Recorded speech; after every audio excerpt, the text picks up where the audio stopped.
Away from the acts which consciously chose top of the pop's relative glamour, its fraying threads would lead to the blanker, more aggressive hardcore and oi scenes, an exhilarating but short-lived mod revival, and eventually a movement which would launch a multi-generational subculture goth. Initially wrapped around the work of Siouxsie and the Banshees, Bauhaus, and The Cure, it would gradually become more flamboyant and less interesting until a late 90s revival and the birth of streampunk's more visually progressive tropes. Audubon's first album, Dissemble, contained some of goth's pigmentation, occasional glimpses of its nihilism and the spidery, multi-layered cul-de-sacs of gloom and premonition, but on The Moral Crossing what were formerly ghosts just out of shot become central players having grown out of post-punk's emotionally barren construct. The lead's outfit now have oppression and guilt turned up to 11. There's an obvious link here. Goth's crowliest sinjif were the Sisters of Mercy, who spent the early 1980s living in a terraced house known locally as the Pharmacy, and released a string of definitive material: Ella's Temple of Love, Marian and Ahoy, Coldstone Newcastle version of the Stooges 1969, before eventually going overground with rapidly diminishing returns on all fronts.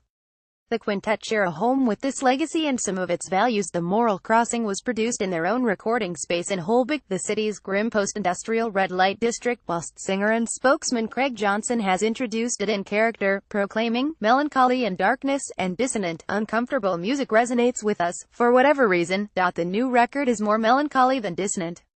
I feel we're just opening up a bit more."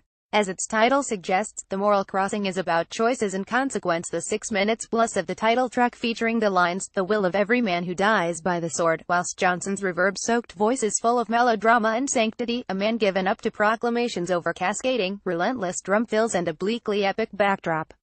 Whether he's deliberately attempting to sound like Sisters frontman Andrew Eldritch is up to debate, but the similarity is there, an atonal drama that wrenches power from songs like Execution, Rise and Fallen, the latter a more considered take than the former, gilded by the addition of cello and violin, a subtlety which prevents the band's dual guitarists Michael Peddle and Gavin Cobb from overloading the listener with unnecessary brute force. Far from isolating people, Audubon's mission paradoxically is to indirectly bring joy, strands of light peeking through their fundamentalist approach. Johnson describes their motivation being that, saying this stuff out loud gives the feeling that there's a future.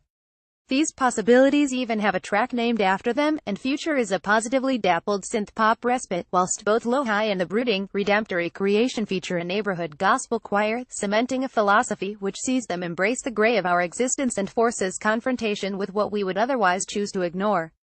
Part of the reason for post-punk's rapid demise at the time was its long list of off-limits gestalt. As a form of expression, its refusal to acknowledge the emotional opposites to paranoia and loneliness left it lopsided and incomplete. The Moral Crossing is as sonically brave as any record you'll hear in 2017, unafraid to seek ecstasy from despair, rejecting our need for absolute simplicity and the clean lines of tokenistic thought. Bring the Pain. Andy Peterson just published.